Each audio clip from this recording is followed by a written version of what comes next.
So today we're going to be doing May-June 2022, paper 12.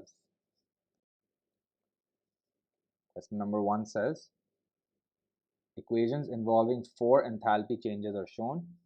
Which equation represents the second ionization energy of sodium? When we talk about the ionization energy, right, the first ionization energy is when 1 mole of gaseous atoms are converted to 1 mole of gaseous 1 plus ions. Right, this is the first ionization energy. We're removing 1 mole of electrons from gaseous atoms. And the second ionization energy is when the 1 plus gaseous ions lose 1 mole of electrons to form 1 mole of 2 plus gaseous ions, right? So this is your second ionization energy. Now over here, they haven't shown the second ionization energy equation, right? But we know that this guy over here going from gaseous atoms to 2 plus gaseous ions, this is the first plus the second ionization energy, right? Going from Na gaseous to Na1 plus, and then Na1 plus being converted to Na2 plus. And then this equation here is the first ionization energy. In this case over here, we're going from gaseous atoms to 1 plus gaseous ions. So this is first plus second, this is just the first. So the difference between the two, first plus second minus the first, will give us the second ionization energy. The second ionization energy over here will be X minus W. So the answer is C. The answer is C. First plus second minus the first. That will give us second. So X minus W. This question refers to isolated gaseous atoms in the ground state. In which atom are all the electrons paired?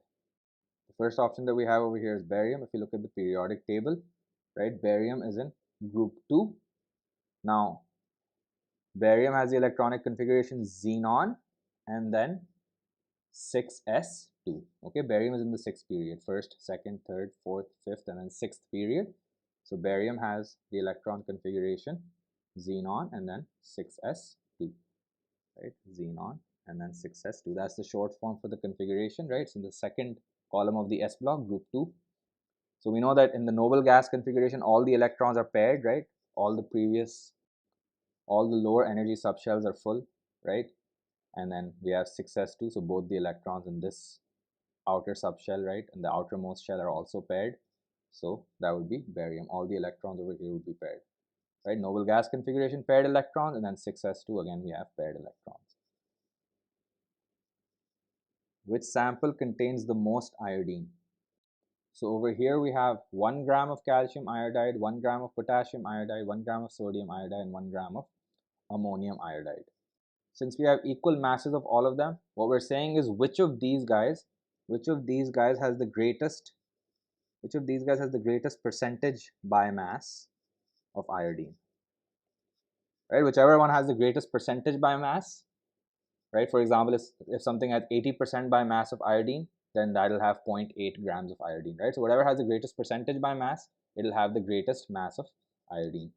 So if you look at calcium iodide, okay, iodine has an atomic mass of 126.9, okay? So we have 2 times 126.9 divided by 2 times 126.9 plus 40.1 for calcium. For potassium iodide, potassium has a relative atomic mass of 39.1. Again, iodine is 126.9, so we have 126.9 divided by 39.1 plus 126.9. For sodium iodide, we have 126.9 for iodine, and then sodium is 23, and then iodine is 126.9. And then for ammonium iodide, we have iodine, which is 126.9 divided by iodine is 126.9 plus the ammonium ion, which is nitrogen, that's 14 plus 4, so that would be 18. Now, again, this is the mass of iodine in that particular compound divided by the MR of the compound.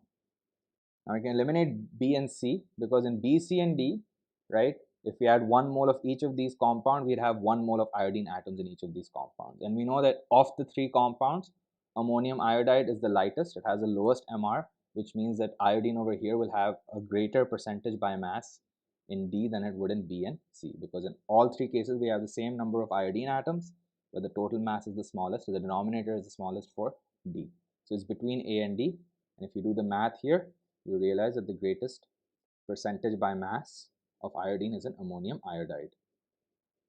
This fraction over here comes out to 0.876 or 87.6%, whereas the fraction A comes out to 0.85, which is 85%. Okay, so we know that ammonium iodide has a greater fraction of iodine by mass. When a small sample of hydrocarbon Q is completely combusted, it produces 3.52 grams of carbon dioxide and 1.44 grams of water. What could be the structure of hydrocarbon Q? So when we're given combustion data, for an organic compound and we have to determine the identity of the organic compound, we have to find the empirical formula. So we have some hydrocarbon, okay, CXHY, being combusted in excess oxygen to form carbon dioxide and water.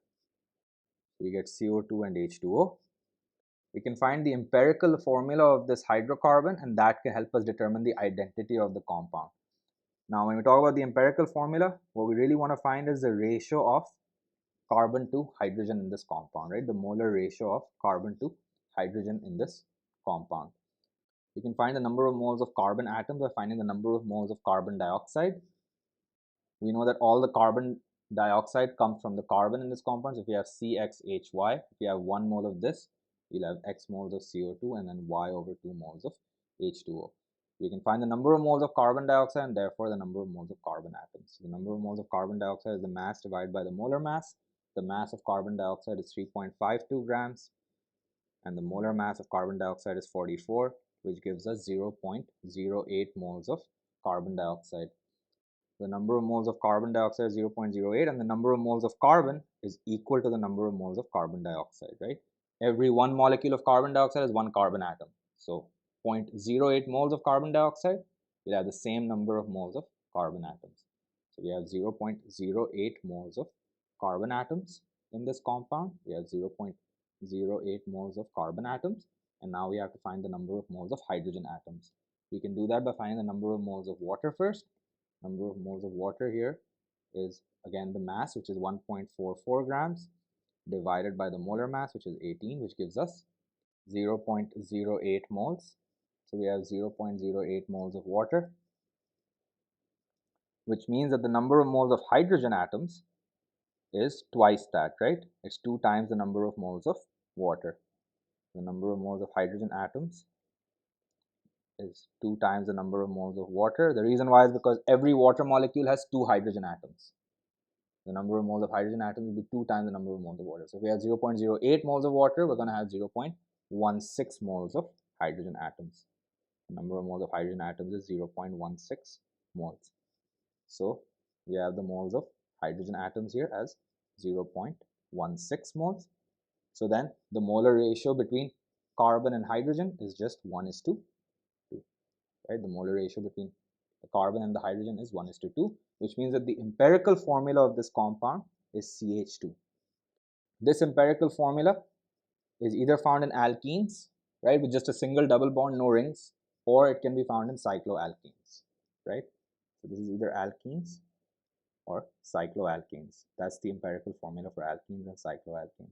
Now in this case, we don't have any alkenes that don't have a ring, right? This alkene has a ring, so obviously this won't have the empirical formula CH2, but we do have this cycloalkane, right? This is 1, 2, 3, 4, 5, 6, 7, 8, right? The 8 carbon cycloalkane, so this is C8H16. Each of these carbons is a CH2, right? Each of these carbons, 2 bonds are shown, and then each of these carbons has 2 hydrogens. Each of these carbons over here has 2 hydrogens. So this is C8H16, or the empirical formula is CH2. So the answer is B. Ethane and ethene are both hydrocarbon molecules. What is the feature of both molecules? Ethane is C2H6. Ethane is C2H6 like this, right? And ethene is C2H4, right? So this is ethene, right? Ethane is C2H6. Ethene is C2H4. Ethene has a planar structure, but ethane doesn't, right? Because the carbons have tetrahedral geometry, right? So here the carbons have tetrahedral geometry and the bond angles are 109 degrees or 109.5 degrees, whereas here you have bond angles of 120 degrees, right? So ethene is planar. So both don't have a planar structure because ethane is non-planar, okay? Both don't have bond angles of 109 degrees. That's only true for ethane. Ethene, all the bond angles are 120 degrees. Both of them have sigma bonds, right? Ethane only has sigma bonds, right? It has a total of 1, 2, 3, 4, 5, 6, 7 sigma bonds. Whereas ethene, you have 1, 2, 3, 4, 5 sigma bonds and 1 pi bond, right? So there'll always be a sigma bond wherever there's a covalent bond. Any additional bonds are pi bonds. So any single bond will be a sigma bond, a double bond will be a sigma plus a pi bond. So both compounds have sigma bonds, whereas only ethene has pi bonds.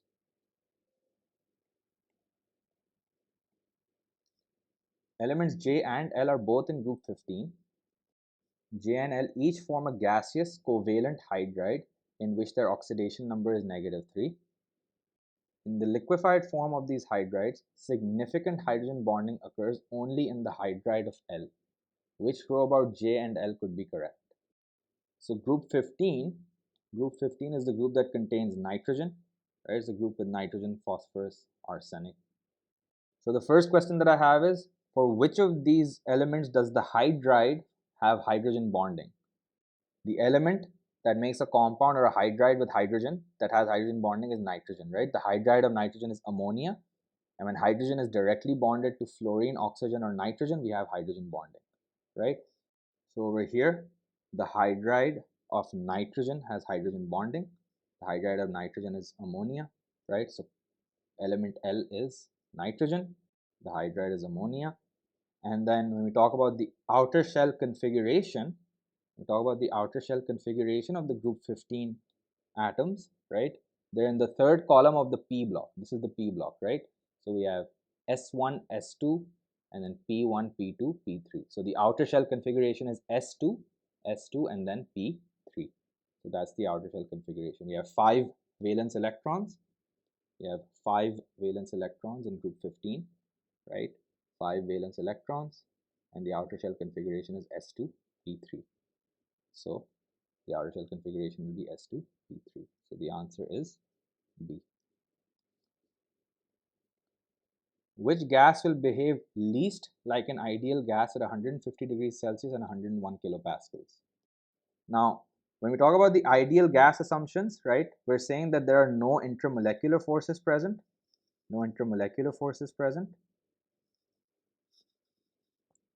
right, and that the volume of the molecules or particles is negligible relative to the volume of the gas. These are the ideal gas assumptions, the two main ideal gas assumptions that we should be aware of over here. When we talk about behaving least like an ideal gas, right? We're saying that something that behaves like an ideal gas has no intermolecular forces, right? That's an ideal gas. So something that doesn't behave like an ideal gas will have stronger intermolecular forces. Okay, it'll have stronger intermolecular forces, or it'll be larger in size, or both. Now in this case, we know that fluorine is a non-polar molecule and krypton is also non-polar, which means that they have the weakest intermolecular forces. So it can't be B or C, right? We just have London dispersion forces or van der Waals due to ID-ID interactions. Whereas in ammonia and steam, we have hydrogen bonding.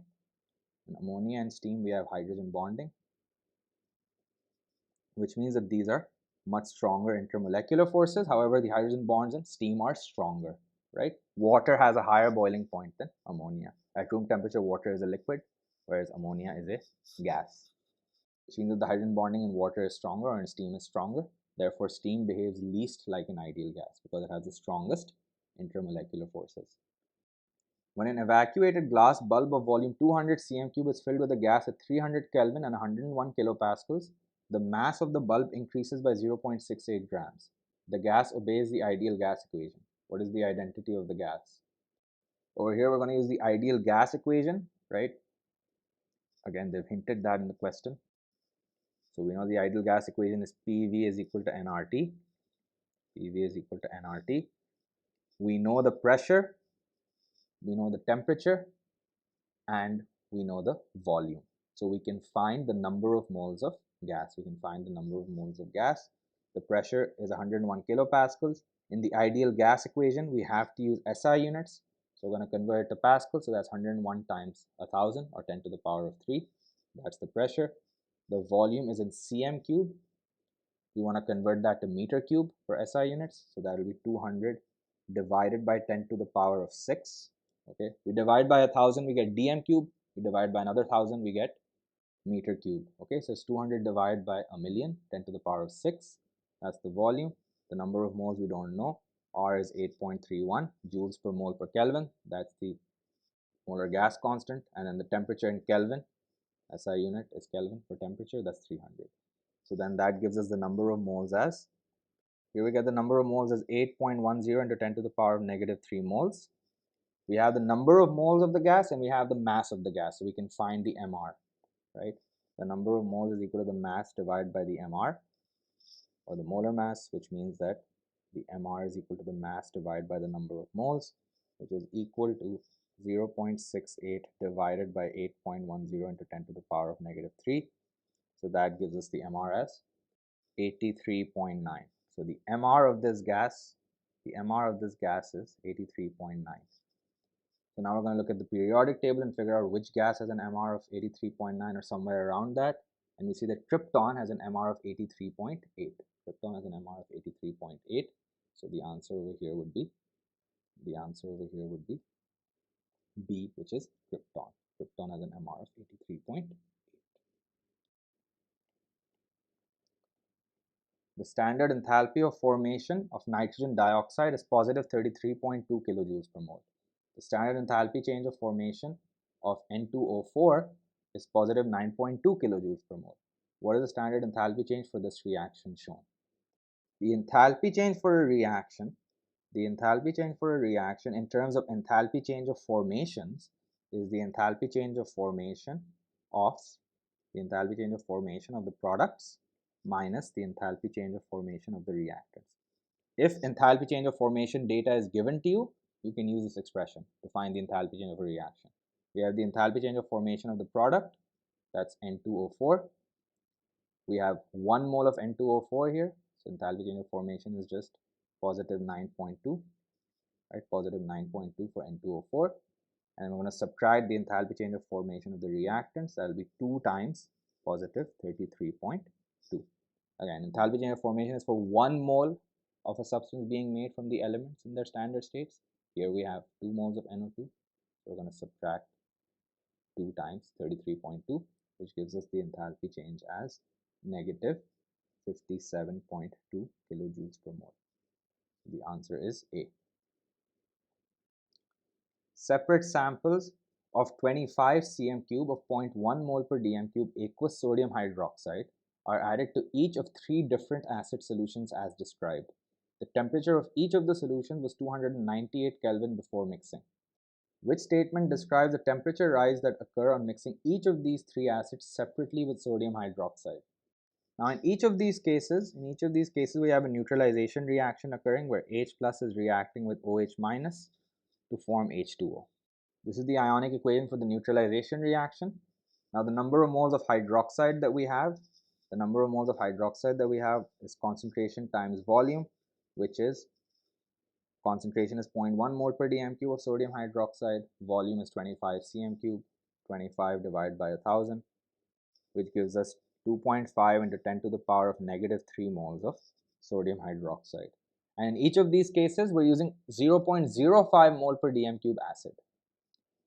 So the number of moles of acid in each case, is again concentration times volume, which is 0.05 times 25 over 1000, which gives us 1.25 into 10 to the power of minus 3 moles.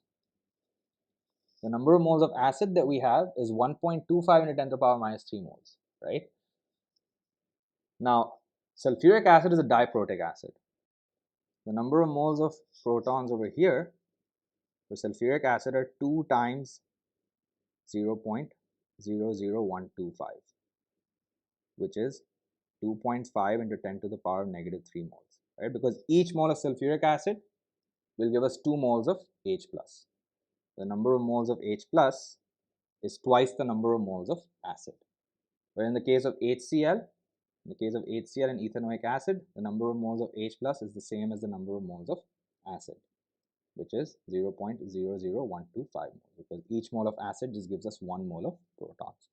Now, that would mean that we have the greatest amount of water being produced for sulfuric acid. We have the greatest amount of water being produced for sulfuric acid, right? Greatest number of moles of H2O for sulfuric acid, which means that it's the most exothermic reaction. Neutralization is an exothermic process, and the greater the number of moles of water formed, the more exothermic the reaction. More exothermic the reaction. So in the case of HCl and ethanoic acid, H plus is the limiting factor, whereas OH minus is in excess, right? Whereas in the case of sulfuric acid, we have the same number of moles of H plus as we do of OH minus, which means that we have the greatest number of moles of water formed, so the most exothermic reaction. So the greatest temperature rise will be seen for sulfuric acid. Another thing to note is that the temperature rise will actually be greater for HCl than ethanoic acid, because ethanoic acid is a weak acid. Additional energy is needed for the ionization of ethanoic acid. Okay, additional energy is needed for the ionization of ethanoic acid because it's a weak acid.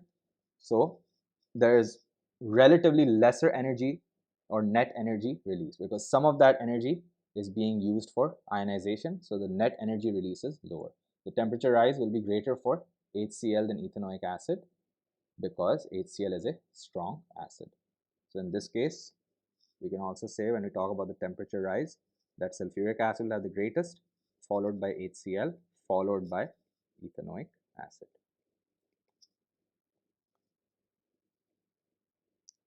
NCl3 reacts with H2O. They've shown the equation here. The oxidation state of nitrogen does not change in this reaction. Which statement is correct? So over here we have to figure out whether the oxidation number of chlorine or hydrogen is changing, or whether this is not a redox reaction at all. Now they've said that the oxidation state of nitrogen does not change, right? Now in ammonia we know that hydrogen has an oxidation state of +1, which means that the oxidation number of nitrogen, let's say that's X, we have 3 hydrogens, each of which is +1, and the overall oxidation number for this compound is 0, right? Because it's a neutral compound. So that means that the oxidation number of nitrogen is -3. Now they said that the oxidation number of nitrogen is not changing, which means that it's -3 in NCl3 as well. That means that the oxidation number of chlorine over here is +1, just like it was for hydrogen and NH3. It will be the same for chlorine and NCl3. Okay, let's say chlorine is Y. We have 3 chlorines. We have a nitrogen that's -3. Right, so we have 3 chlorines. Let's say that's Y. So 3Y plus -3, and the overall again is 0 because it's a neutral compound, which gives us Y is +1. So chlorine is +1 over here. Okay, and HClO, it's also +1. Hydrogen is +1, oxygen is -2. So +1 minus 2 is -1, which means that chlorine must be +1. Right? This is chlorate 1, ClO minus. Right? This is the chlorate 1 ion. So you might remember that in HClO, the chlorine has an oxidation number of +1. Okay, this is called chloric 1 acid. Okay, so the oxidation number of chlorine is +1 in the reactants and the products. Hydrogen is +1 in the reactants and the products, and oxygen is -2 in the reactants and the products. What we see here is that the oxidation numbers are the same for all the elements in the reactants and the products. So this is not a redox reaction. For something to be a redox reaction, there has to be changes in oxidation numbers, right? Because redox reactions involve exchanges of electrons and therefore changes in oxidation number. In which row do the oxidation numbers of vanadium increase? So in the first row we have VO4 3 minus to begin with, VO4 3 minus. What's the oxidation number of vanadium here? Let's say that it's X. We have 4 oxygens, each oxygen is -2, and the overall oxidation number is just the charge, so that's -3, which gives us an oxidation number of +5. In VO3 minus, let's say vanadium is Y. We have 3 oxygens, each of which is -2. Overall charge is -1. So Y is +5. So oxidation number here is +5. Oxidation number here is +5. And then in VO2 plus, oxidation number of vanadium, let's say it's Z. We have 2 oxygens, each of which is -2. The overall oxidation number is +1. That's the charge. So Z is equal to +5. So in the case of A, in all three of these ions, vanadium has an oxidation number of +5. So it's not increasing across the row, it's the same. For B, we know VO43 minus is +5. V2O3 is similar to Al2O3. Over here in V2O3, I'm going to call the oxidation number A. We have 3 oxygens. We have 2 vanadiums and we have 3 oxygens. So 3 times -2 for the oxygens, overall is 0. So A is equal to +3. So vanadium over here is +3, and then in VO2 plus, okay, in VO2 plus, vanadium is, let's say it's B, and then we have 1 oxygen which is -2, and the overall is +2. That means B is equal to +4. So vanadium over here is +4, then +3, and then +5. So this is not ascending order. Over here, V2O3 vanadium is +3. In VO2 plus, we just calculated that, it's +4, and then in VO3 minus, it's +5, right? V2O3, it's +3. VO2 plus, it's +4, and then VO3 minus, it is +5. So this is in ascending order. So the answer is C. A synthesis for methanol is shown. Which conditions will produce the greatest yield of methanol at equilibrium? We have to look at the pressure and the temperature. Now the reaction is exothermic. That's the forward reaction here. The forward reaction is exothermic. And we know that lower temperatures favor the exothermic direction. So the lower the temperature, the more to the right the position of the equilibrium will be, the greater the yield of methanol. So lower temperature, equilibrium will shift to the right, which means that it has to be 20 degrees Celsius, not 80. And then as far as pressure is concerned, we're looking at the number of moles of gas. Now in this case, there are more moles of gas on the left-hand side, and fewer moles of gas on the right-hand side. We know that an increase in pressure will favor the side with fewer moles of gas. Increase in pressure favors the side with fewer moles of gas. So we have fewer moles of gas on the right-hand side. We want the equilibrium to shift to the right, so we want to increase the pressure. Higher pressure would mean a greater yield. So the answer over here is B. Hydrogen and iodine can react reversibly to produce hydrogen iodide. The equation is shown. 4 moles of hydrogen gas and X moles of iodine vapor are mixed in a sealed container of volume 1 decimeter cube at a temperature of 460 Kelvin. The system is allowed to reach equilibrium. The equilibrium mixture contains 2 moles of hydrogen iodide. The equilibrium constant for the reaction at 460 Kelvin is 4.0. What is the value of X? So over here we have the following reaction. We have hydrogen and iodine reacting to form hydrogen iodide. The initial number of moles is given to us. We have 4 moles of hydrogen gas. We have X moles of iodine. We have to find X. And obviously the number of moles of hydrogen iodide initially is 0. So these are the initial amounts. Okay. Then we have change and then we have equilibrium, right? This is an ice table, initial change and equilibrium. Here we're looking at the number of moles. So we know the equilibrium amount of hydrogen iodide is, 2 moles, right? We have 2 moles at equilibrium. So then how many moles of hydrogen iodide were produced? That's just 2, right? So the change for hydrogen iodide is +2. Initially we had 0, we have 2 at equilibrium. Then how many moles of hydrogen reacted? For every 2 moles of hydrogen iodide, 1 mole of hydrogen reacts, right? Because there's a 1:2 ratio. So if 2 moles of HI are produced, that means 1 mole of H2 reacted and 1 mole of iodine reacted. Again, number of moles of iodine reacting is half the number of moles of HI being produced. So at equilibrium, we have 3 moles of hydrogen and we have X minus 1 moles of iodine. Now the Kc expression for the equilibrium constant here in terms of concentrations is the concentration of HI squared divided by the concentration of iodine times the concentration of hydrogen, right?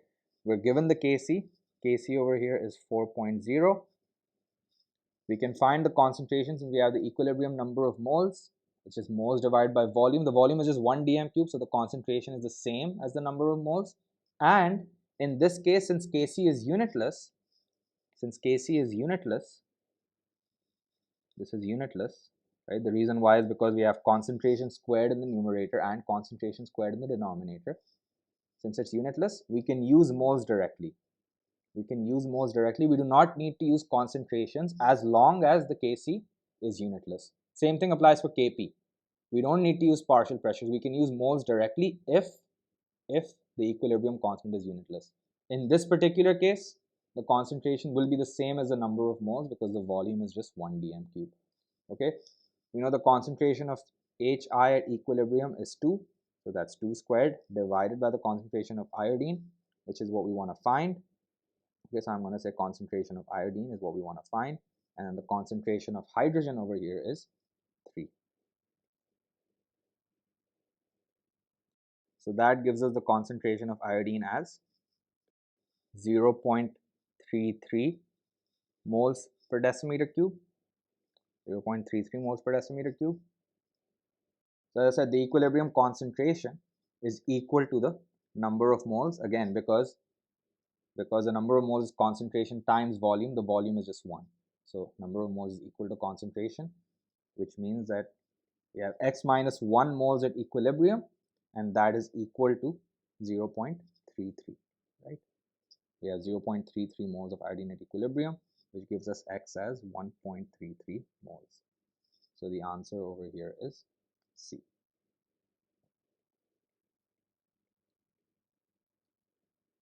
A large amount of N2O gas decomposes into nitrogen gas and oxygen gas in the presence of a tiny amount of gold foil catalyst. The gold foil provides a solid surface on which the catalyzed reaction can take place. The graph shows the concentration of N2O against time as it decomposes. The graph is a straight line.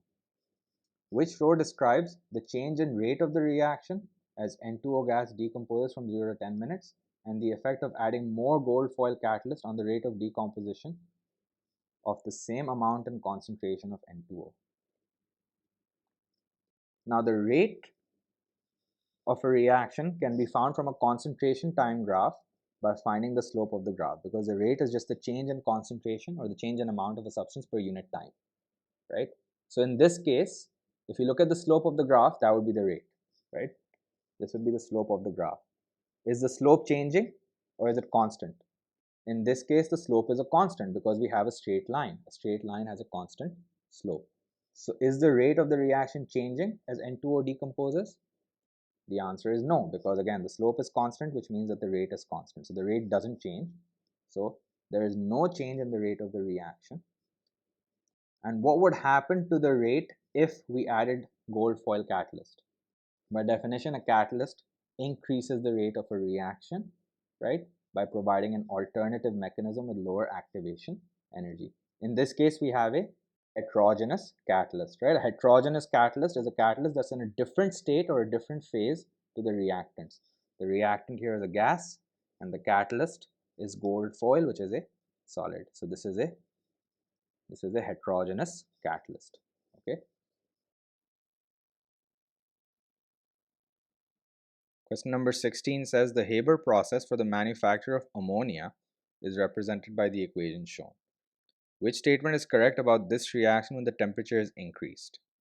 Both forward and backward rates increase. This statement is true. Whenever we increase the temperature, the rate of the reaction increases, right?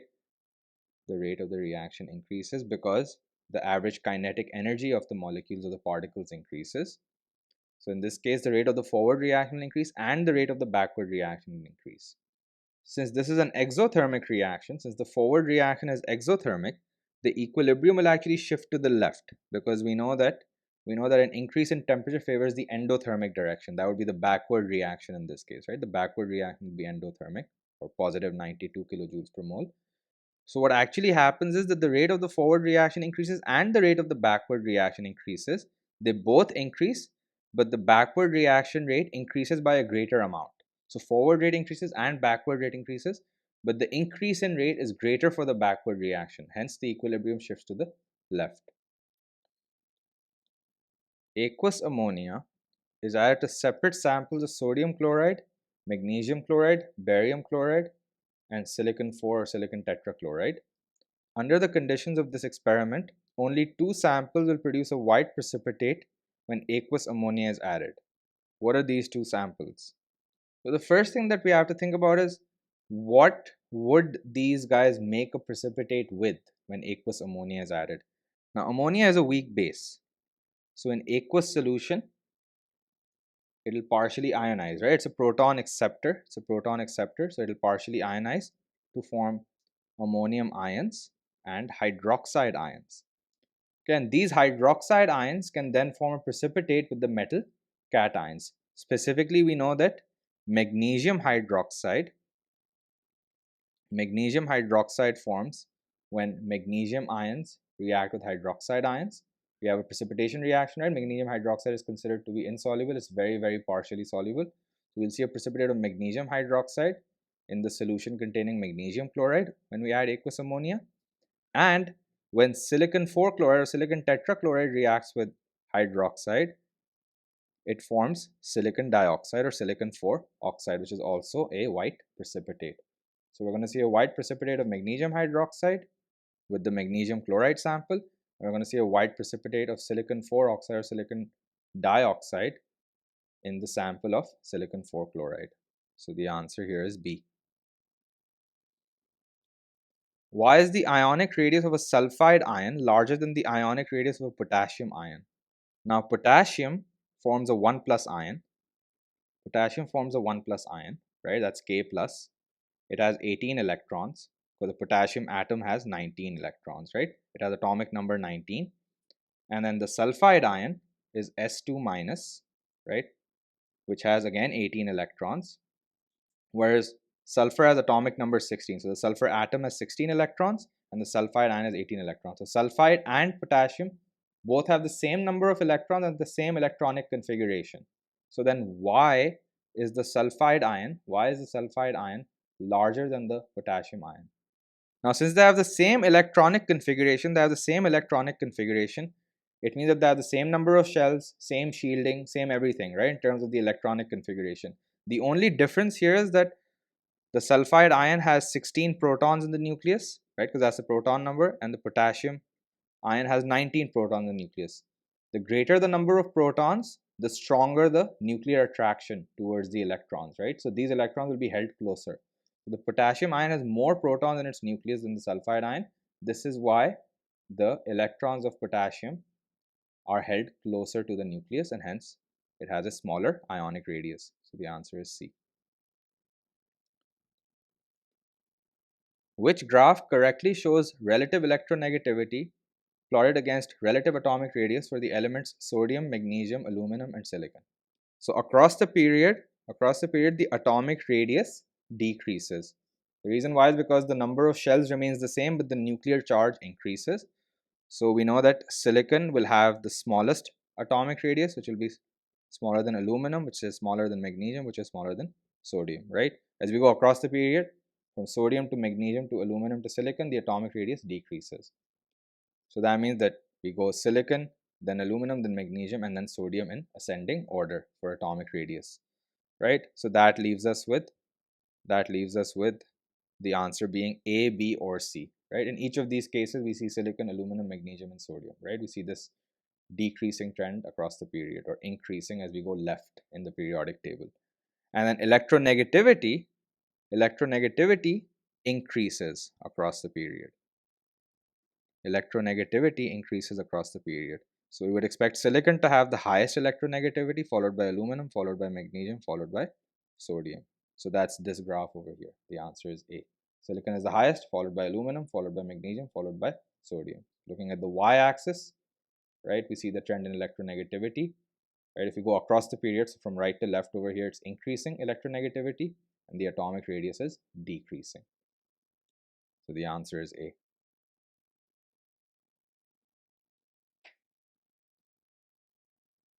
The table gives information about calcium carbonate and calcium hydroxide. Which row is correct? Calcium carbonate is more soluble in water than calcium hydroxide. That is incorrect. So the answer is no. Okay, calcium carbonate is more insoluble, and the lime water test is evidence for that, right? The lime water test is evident for that.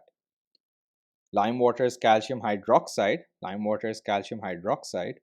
And when we pass carbon dioxide through it, we get a precipitate of calcium carbonate, which means that calcium carbonate is less soluble in water than calcium hydroxide. And calcium hydroxide can be manufactured using calcium carbonate as a starting material. That is true. Okay, we can start with calcium carbonate. If we decompose it using heat, we get calcium oxide and carbon dioxide. And then calcium oxide can be dissolved in water to form calcium hydroxide. So we can make calcium hydroxide from calcium carbonate as a starting material. So the answer is B. Q is a group 2 metal. An excess of QCO3 solid, that's the metal carbonate solid, is added to sulfuric acid followed by filtration. A sample of the metal sulfate, QSO4, is then obtained by evaporation of the filtrate. What could be the identity of Q? Now, when the metal carbonate is reacted with sulfuric acid, we produce the metal sulfate. Okay, we produce the metal sulfate and then obviously carbon dioxide and H2O. Now they're saying that when we filter the solution, the sample of QSO4 is obtained by evaporation of the filtrate. In other words, the QSO4 was part of the filtrate. The filtrate is the aqueous solution. So that means that the sulfate was soluble. The sulfate was soluble in water. Okay, that means the sulfate is soluble in water, which means that it can't be barium sulfate because we know that barium sulfate is insoluble. The solubility of the sulfates decreases down the group. Solubility of the sulfates decreases down the group. So we know that magnesium sulfate is soluble. Calcium sulfate is partially soluble. Okay, it's less soluble than magnesium sulfate, whereas strontium and barium sulfate are barely soluble, or you can say that they're insoluble. Okay, so these guys are considered to be insoluble or barely soluble, whereas calcium is partially soluble and magnesium sulfate is soluble. So we know that it can't be barium sulfate, so therefore it can't be A or B. And then between calcium and magnesium, magnesium is definitely more likely, so it has to be calcium or magnesium, right? It could have been magnesium only, which is not an option given here, so it must be calcium or magnesium. Magnesium will definitely be there, okay? It's more likely than any of the others. So the answer over here is D. All the carbonates are insoluble, whereas for the sulfates, magnesium sulfate is soluble, whereas calcium sulfate is partially soluble. X, Y, and Z are three elements in group 17. X2 has weaker covalent bonds than Y2. X2 has stronger instantaneous dipole-induced dipole forces between its molecules than Z2. And Y2 is a stronger oxidizing agent than Z2. What could be X, Y, and Z? So we have three different halogens, right? We have three different halogens here, or three elements in group 17. Now, if X2 has weaker covalent bonds than Y2, what does that tell you about the position of X in the periodic table? X is lower down in the group than Y because it has a greater atomic radius and it has weaker covalent bonds. So we know for a fact that Y is above X in the periodic table because down the group, the covalent bond strength decreases as the atomic radius increases. Now, X2 has stronger instantaneous dipole-induced dipole forces between its molecules than Z2. So which of these is lower down in the group? Is it X or is it Z? The intermolecular forces get stronger down the group. The intermolecular forces get stronger down the group, which means that X is lower down in the group than Z, because down the group the number of electrons increases, hence the intermolecular forces or the van der Waals forces due to ID-ID interactions become stronger down the group, right? Or London dispersion forces become stronger down the group. So we know that X is below Y and Z in the periodic table. X is below Y and Z in the periodic table. So of the three, bromine, chlorine, and iodine, we know that iodine is the lowest down in the periodic table. So X must be iodine. Okay, X must be iodine. Iodine is the lowest down in the group amongst these three elements. So if X has to be iodine, that leaves the answer to be C or D. Now it says Y2 is a stronger oxidizing agent than Z2. So which of these is lower down in the group? The oxidizing strength of the halogens decreases down the group. The oxidizing strength of the halogens decreases down the group. So if Y2 is a stronger oxidizing agent, that means Y is above Z. Okay, Y is above Z. Because it's a stronger oxidizing agent, down the group the oxidizing strength decreases as the ability to gain electrons decreases, right? As the atomic radius increases and electronegativity decreases down the group. So Y is the furthest up in the group, so it must be chlorine, Z must be bromine, and then X is iodine. So then X is iodine, Y is chlorine, and Z is bromine. X is iodine, Y is chlorine, and Z is bromine. So the answer over here is D. Chlorine reacts with aqueous sodium hydroxide, forming two chlorine-containing products. Which row shows the oxidation states of chlorine in the products under the condition stated? Now with cold aqueous sodium hydroxide, or at room temperature, chlorine reacts with NaOH aqueous at room temperature to form NaCl, NaClO, and H2O. And here you're going to have 2 moles of sodium chloride reacting with every 1 mole of chlorine. So the oxidation number of chlorine in the products is -1 in sodium chloride and +1 in sodium chlorate 1. So with cold sodium hydroxide, the oxidation state of chlorine in the products is -1 and +1. So it's not A or B because that option is not given to us. In hot concentrated sodium hydroxide, chlorine can react with hot concentrated sodium hydroxide to form NaCl, NaClO3, and H2O. Now in this case, we have sodium chloride and we have sodium chlorate 5. So the oxidation number of chlorine in the products is -1 and +5. The balanced equation for this is we have 3Cl2, 6NaOH, and then 3H2O here. Okay, so the oxidation state of the chlorine in the products is -1 and +5 with hot concentrated sodium hydroxide. Okay, so the answer over here is D. Okay, with hot concentrated sodium hydroxide, we get a chlorine in the -1 oxidation state in the chloride, sodium chloride, and +5 in sodium chlorate 5. A catalytic converter reduces the amount of pollutants in the fumes from a car exhaust, which row identifies the pollutant and shows how it is removed by the action of the catalyst. The answer over here is B. Carbon monoxide is oxidized to carbon dioxide in a catalytic converter. Okay, and a catalytic converter does that by allowing the reaction between carbon monoxide and nitrogen monoxide to take place. The carbon monoxide is oxidized to carbon dioxide, which is relatively harmless. Okay, it is a greenhouse gas, but it's not toxic like carbon monoxide, and nitrogen monoxide is actually reduced to nitrogen.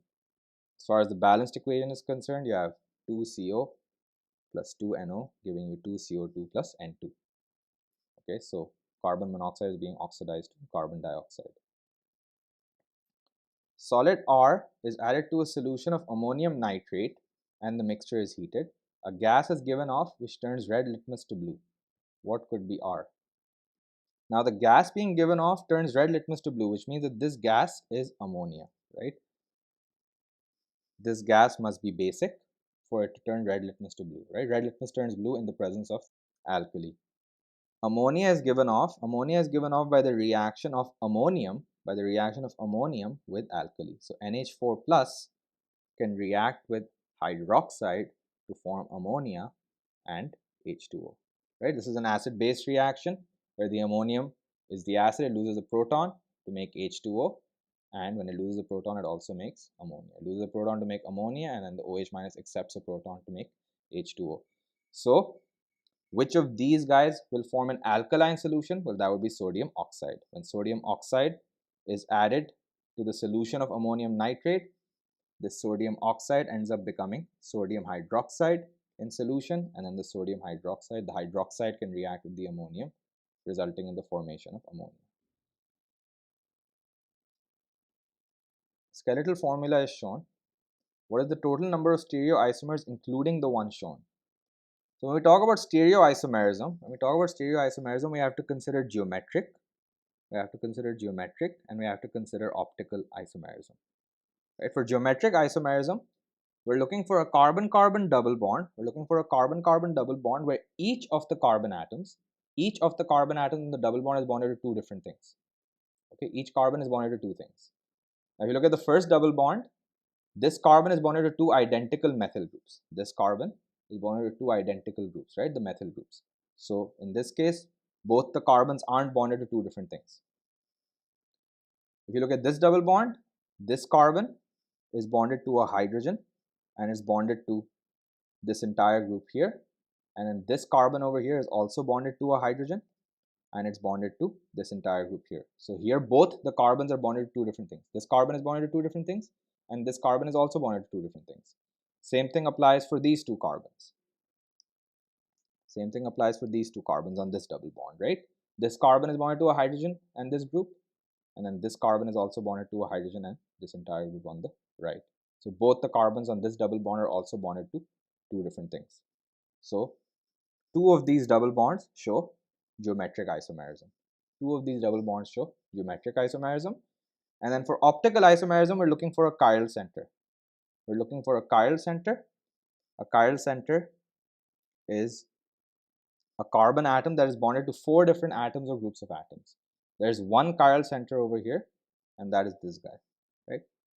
This is a chiral center. You can see that this carbon atom is bonded to a methyl, is bonded to a methyl, is bonded to this group here, is bonded to this entire group here, and it's bonded to a hydrogen.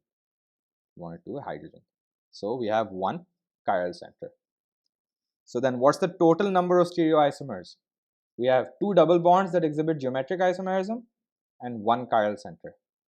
So we have two possibilities here for the first double bond, cis or trans. We have two possibilities for the second one, cis or trans, and then we have two possible orientations around this chiral center.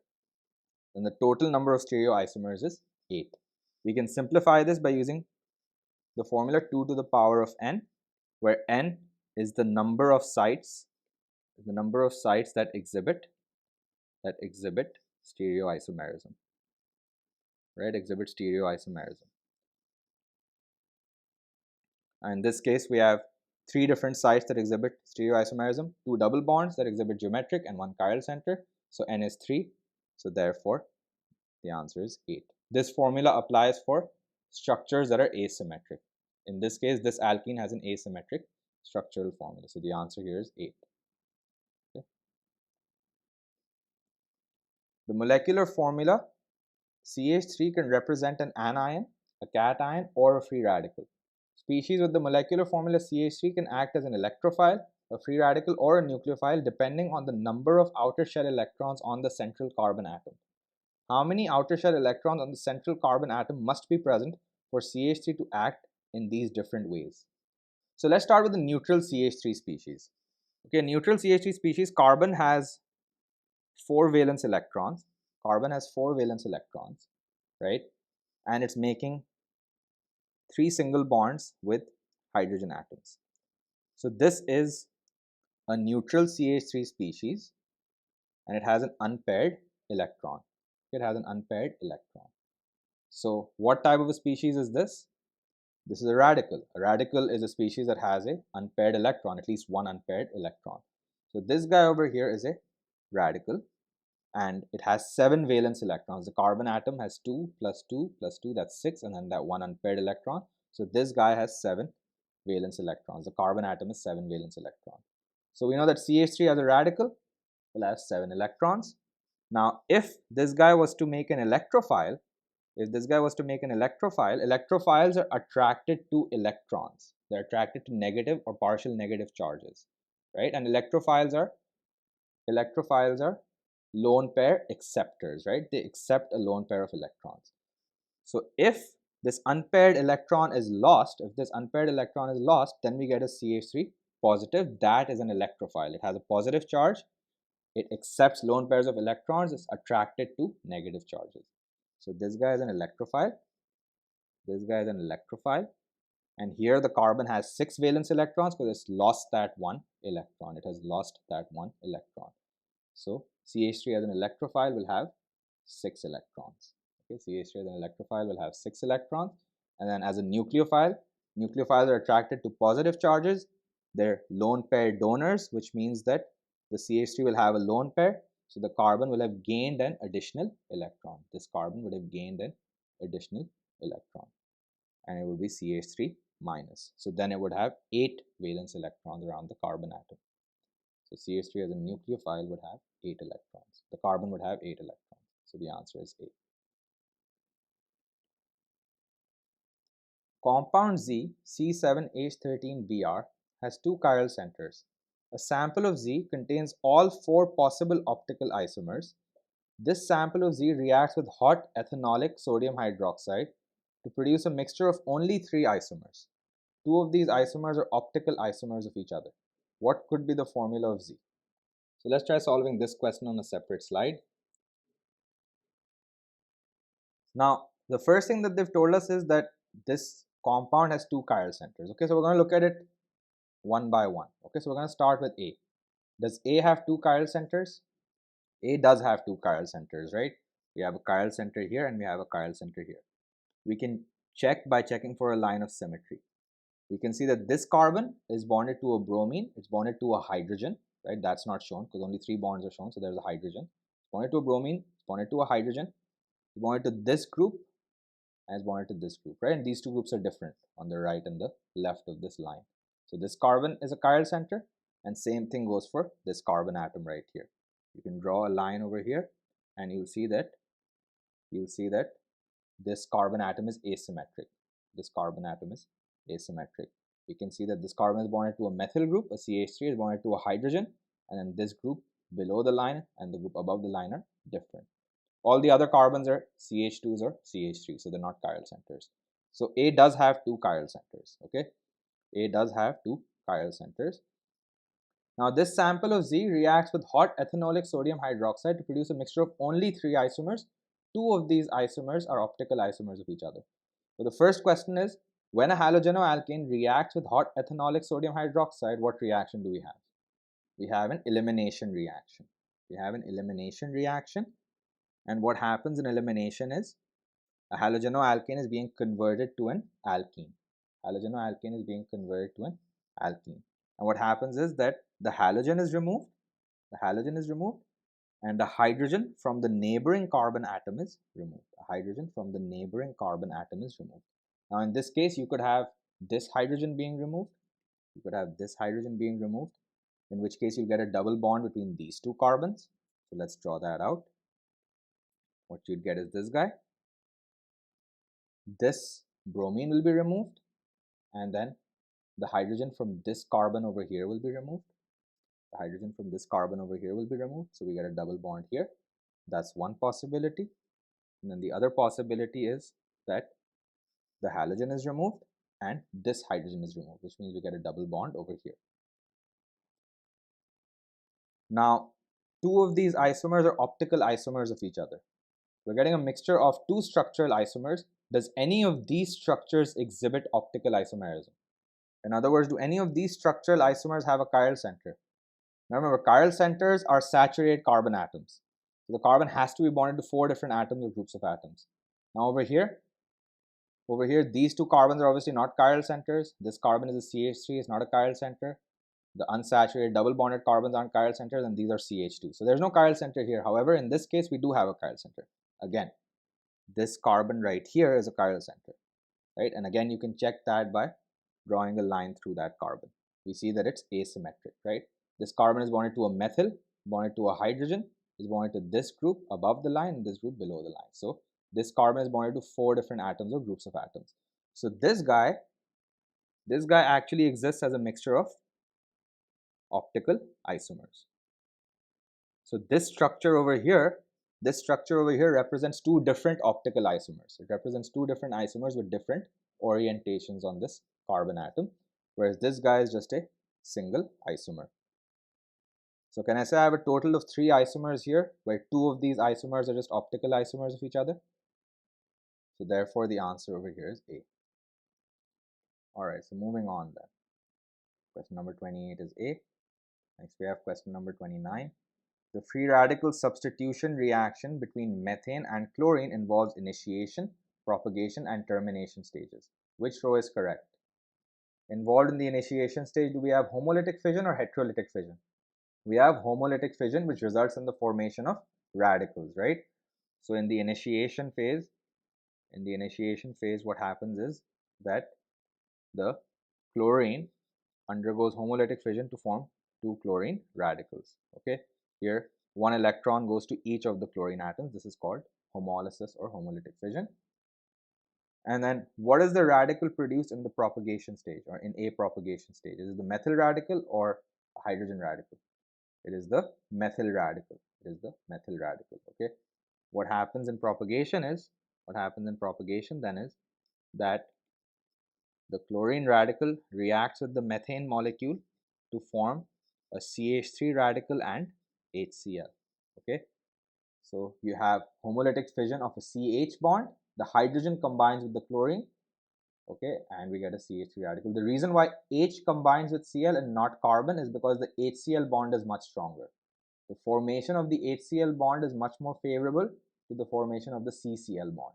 So HCl formation is favored because the HCl bond is a stronger bond than the CCl bond, and that leaves us with a methyl radical. So the answer over here is B.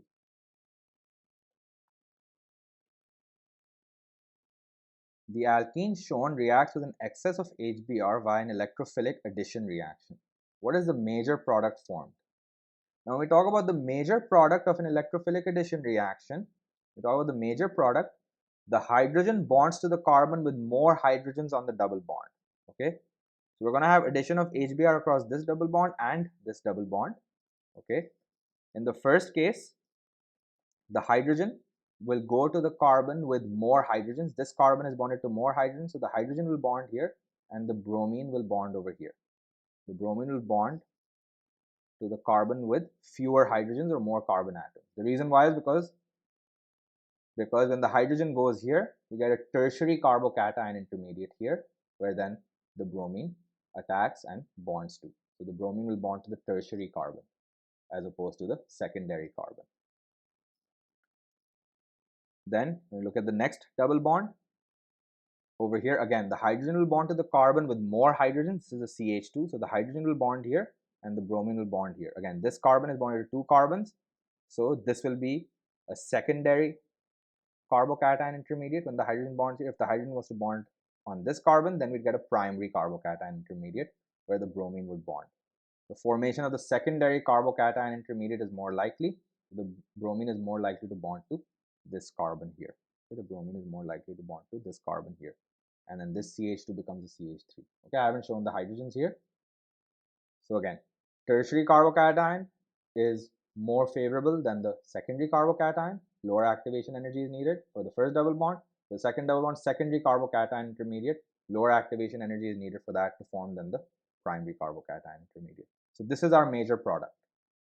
Now we have to name this product. Now over here, if you look at the longest carbon chain, we have a 1, 2, 3, 4, 5, 6 carbon chain. We have a 6 carbon chain and we want to first minimize the numbering of the prefixes. Now if we number this from the left or the right, bromine will get numbers, the bromines will get numbers 2 and 5. So then we want to minimize the numbering of the methyl group. So we're going to number it from the left. Again, if I number it from either side, bromine will be number 2 and 5 from either side. So then we're going to minimize the numbering of the methyl group because we want minimum numbering for the prefixes. So what we have then is we have a 6 carbon chain, so that's hexane. We have a 6 carbon chain, so that's hexane. And then we have a methyl group on carbon number 2 and bromines on carbons 2 and 5. Bromine comes before methyl alphabetically. So we're going to write the bromines first. We have 2,5-dibromo. And then we have a methyl group on carbon number 2.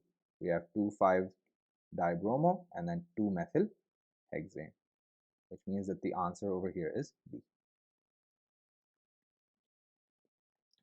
The diagram shows the structures of two halogenoalkanes P and Q. Both compounds can be hydrolyzed. Which row is correct?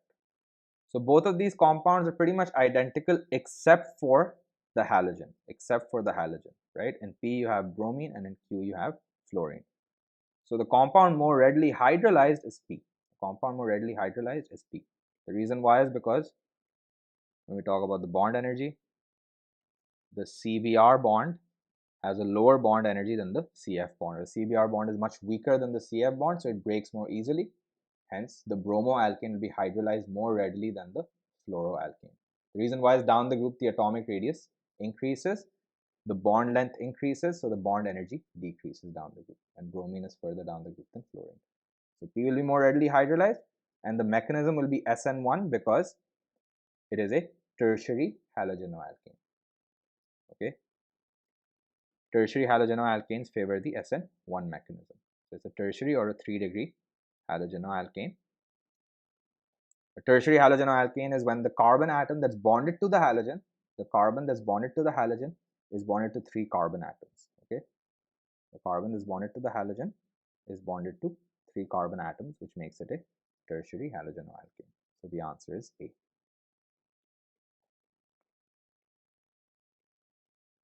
The structure of conene is shown. Conene can be synthesized by reacting ammonia with a dibromo compound X. What is compound X?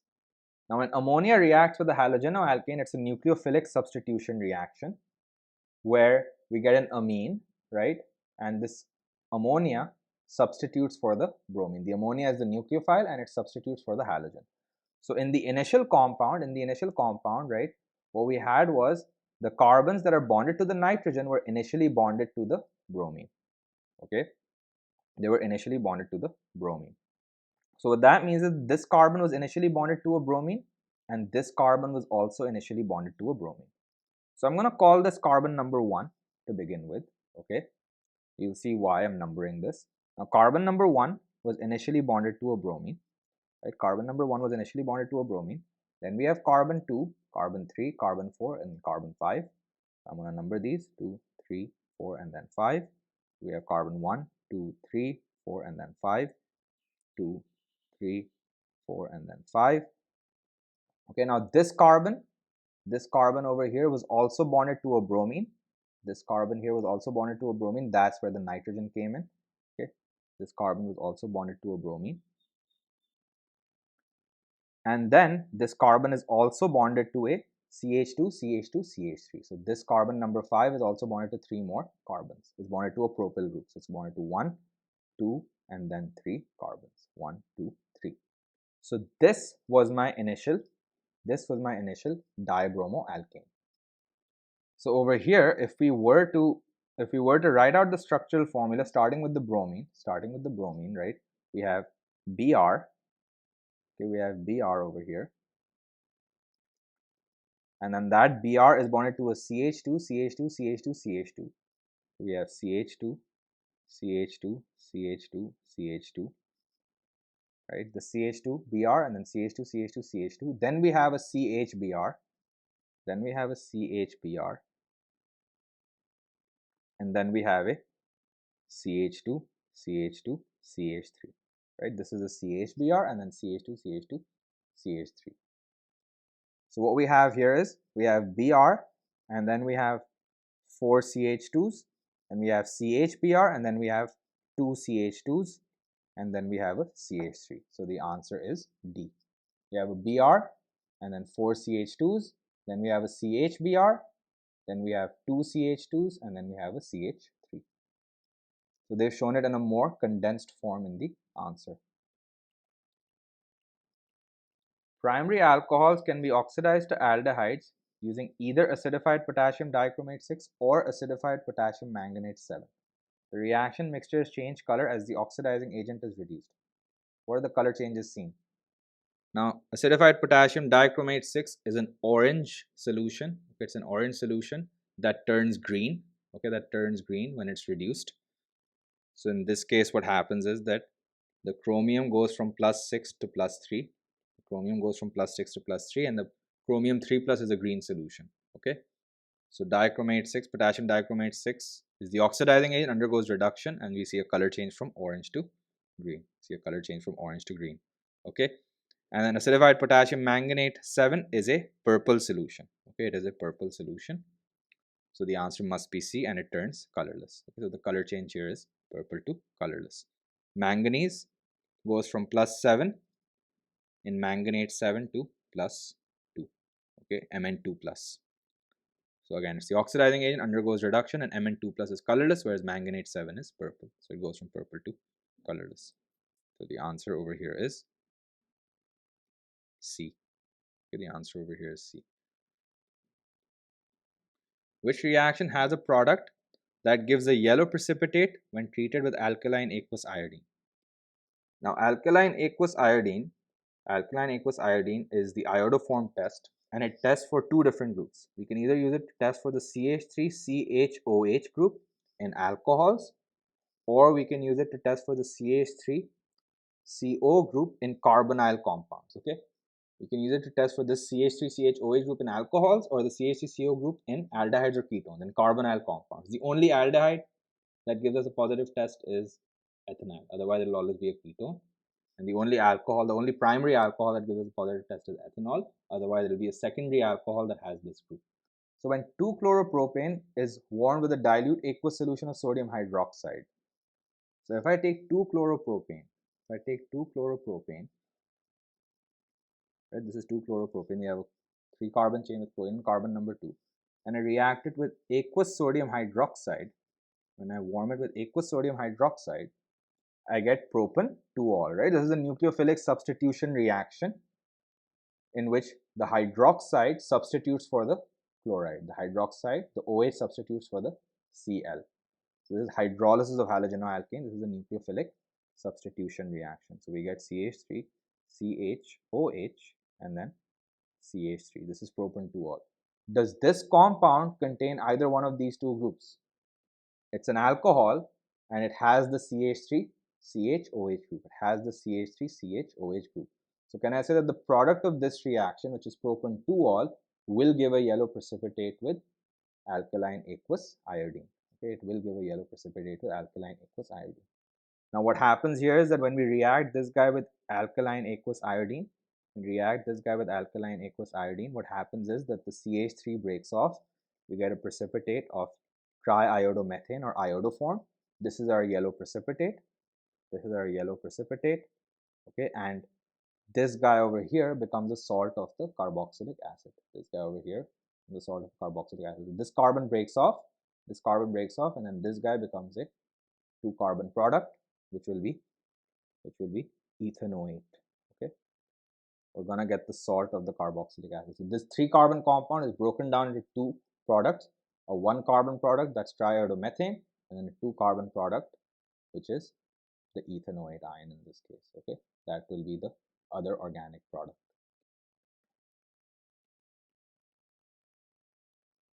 The skeletal formula of M is shown. M is reacted with an excess of LiAlH4, lithium aluminum hydride. Dilute acid is then added. What is the molecular formula of the final organic product? Now, lithium aluminum hydride is a reducing agent. Okay, it is a reducing agent, and it's a strong reducing agent, so it can reduce a carboxylic acid. It can reduce the carboxyl group to a primary alcohol. So the CO2H group will become a CH2OH, and it can also reduce an aldehyde to a primary alcohol. So the CHO will become a CH2OH. Okay, this CHO will become a CH2OH. So our final product over here will be, this guy is a CH2OH. Okay, this guy will be a CH2OH that is bonded to a CH2, bonded to a CH2, bonded to a CHOH, and then that CHOH is bonded to a CH2, and then again the aldehyde will be reduced to a primary alcohol. So we get CH2 and then CH2OH, and then the aldehyde becomes a primary alcohol. So what is the molecular formula of this final organic product? We have 1, 2, 3, 4, and then 5 carbons. So C5. We have 3 oxygens, 1, 2, and 3. So it can't be A or B, right? It must be C or D. And then the number of hydrogens is 1 plus 2, 3 plus 2, 5 plus 1, 6 plus 1, 7, 7 plus 2, 9 plus 2, 11 plus 1, 12. So C5H12O3. Which compound forms a precipitate when mixed with 2,4-DNPH reagent and also forms a precipitate when mixed with Felling's reagent? Now 2,4-DNPH is a test for carbonyl compounds. Okay, it's a test for carbonyl compounds. So we're going to see an orange precipitate. That's the precipitate being observed if a carbonyl carbon is present. Okay, so it could be an aldehyde or a ketone. Whereas Felling's reagent gives you a brick red precipitate. If the CHO group is present. Now we know that Now we know that if you're getting a precipitate with 2,4-DNPH, we have an aldehyde or a ketone. And if we have a CHO group, it means that we definitely have an aldehyde in this case, right? Because the aldehyde is a carbonyl compound that has a CHO group. So in this case, A is a ketone, right? We don't have a CHO group here. We have a C double bond O with carbons either side. So it will react with 2,4-DNPH, but not with phelings. B, on the other hand, we have a CHO group, right? That's this group right here.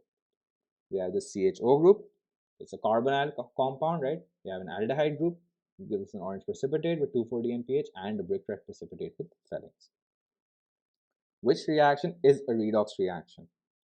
Ethane nitride heat under reflux with dilute hydrochloric acid is hydrolysis, but it's not a redox reaction. Okay, this is not a redox reaction.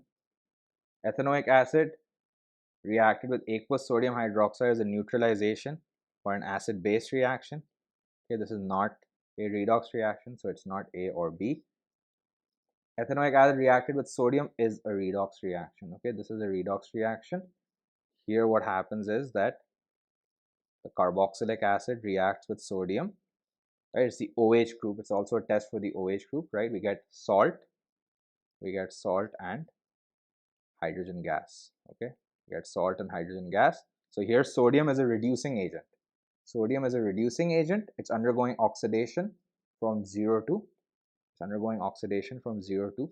+1, and it's reducing this hydrogen over here, right? The ethanoic acid. Reducing the ethanoic acid, specifically the oxidation number of hydrogen is decreasing. Hydrogen is going from +1 to 0. Okay, so this is a redox reaction. Ethyl butanoate is a flavoring with a fruity flavor. Which row is correct? The alcohol and acid that react to form ethyl butanoate. And ethyl butanoate, ethyl is CH3, CH2, and then butanoate is this guy is bonded to an oxygen that's bonded to a C double bond O, and then we have a 4 carbon group here, right? So we have this guy. So this is ethyl, this is the ethyl group, and then this is the butanoate group. Okay, now this guy over here, the ethyl, right? This CH3, CH2O, this comes from the alcohol.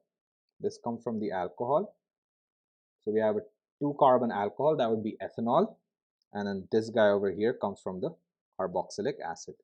So we have butanoic acid. So ethanol, 2 carbon alcohol, and 4 carbon acid.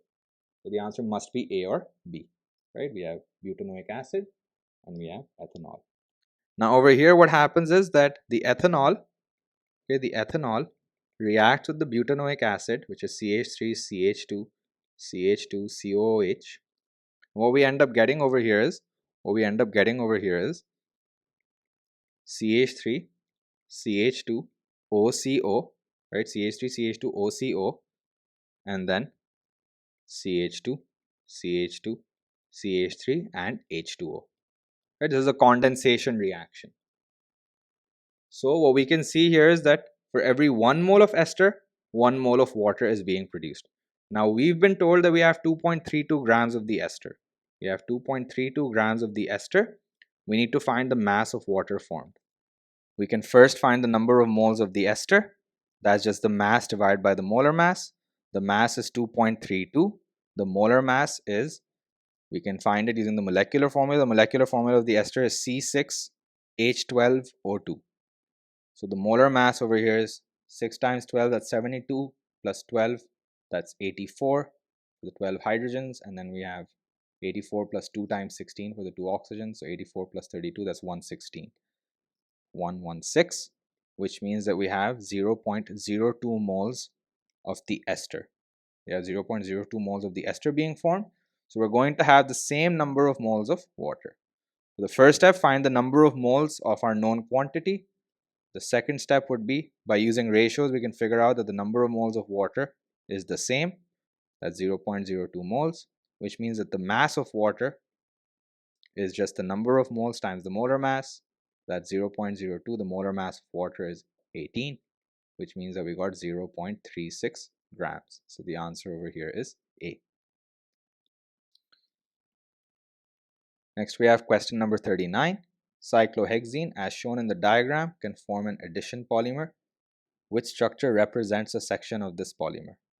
So which of the addition polymers shown can be formed from cyclohexene? Which of the addition polymers shown can form from cyclohexene? This is cyclohexene.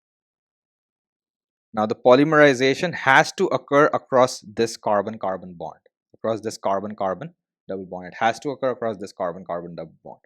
So where do we have addition polymerization occurring across this carbon-carbon double bond on adjacent carbon atoms? That would be C. We can clearly see that polymerization is occurring across these two adjacent carbon atoms. Okay, across these two adjacent carbon atoms. So the answer over here is C. Notice how we don't have polymerization occurring across neighboring carbon atoms in any of the other cases. Okay, the only place where we have polymerization across the neighboring carbon atoms is C. 3 organic compounds are listed. Which compounds will have a mass spectrum that contains a fragment peak at mass to charge ratio 43? So let's start with ethanol. Ethanol is CH3 CHO. So this is CH3 bonded to a C double bond O that's bonded to an H. What's the MR of this guy? Now this guy has an MR of 44, right? This guy has an MR of 44. So this guy will form the molecular ion, which is CH3 CHO plus, CH3 CHO plus, right? This is the molecular ion. This has a mass to charge ratio of 44. Mass is 44, charge is 1, so mass to charge ratio is 44. So that is your M peak. That is your M or M plus peak, right? Now this guy can undergo fragmentation. When this hydrogen breaks off, you can get a CH3CO plus peak. Okay, you get a CH3CO plus peak, and this guy will be detected at a mass to charge ratio of 43 because this has a mass of 43, charge of +1. Okay, so the mass spectrometer can detect positively charged species. So it can detect the molecular ion that has a mass to charge ratio of 44, or it can detect this fragment here that has a mass to charge ratio of 43. So it will work for ethanol. What about propan-1-ol? Propan-1-ol is CH3 CH2, and then we have a CH2OH. This guy has an MR of 60, right? This guy has an MR of 60, that's C3H8O, right? We have 36 plus 8, 44, and then 16, so that's 60. The MR is 60. Now this guy can form the molecular ion, which would be CH3, CH2, CH2OH plus. This guy would have a mass to charge ratio of 60. So we'd see a peak at 60 for the molecular ion or the M plus ion. Now, for it to detect a fragment peak at 43, for the mass spectrometer to detect a fragment peak that has a mass to charge ratio of 43, what mass would need to break off? This guy is 60. This guy is 60. So what would break off? What mass would it lose to make a fragment with mass to charge ratio 43? If this guy was to lose something that has mass 17, this guy has mass to charge ratio 60. If it was to lose something that has mass 17, we'd get something with a mass to charge ratio of 43. Now we know that the OH group, has a mass of, 17.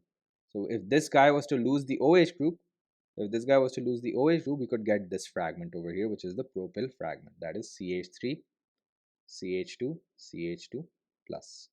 And this guy has a mass to charge ratio of 43, right? We have 3 carbons, that's 36, and then we have 7 hydrogens. So this guy has a mass to charge ratio of 43. So this propyl fragment will give us a peak at mass to charge ratio 43. Same thing for propan-2-ol. The molecular ion for propan-2-ol would be CH3 CHOH CH3. That's the structural formula. Okay, for propan-2-ol. So the molecular ion will be this guy with a positive charge. This again is mass to charge ratio 60, is just a structural isomer of propan-1-ol. And if this guy was to lose an OH group, of mass 17, was to lose an OH group of mass 17, you'd end up with CH3, CH, CH3 plus. And this fragment over here, again, has a mass of 43 and a charge of +1. So this has a mass to charge ratio of 43. So all three of these compounds will have a mass spectrum that contain a fragment peak and mass to charge ratio 43. So the answer is D.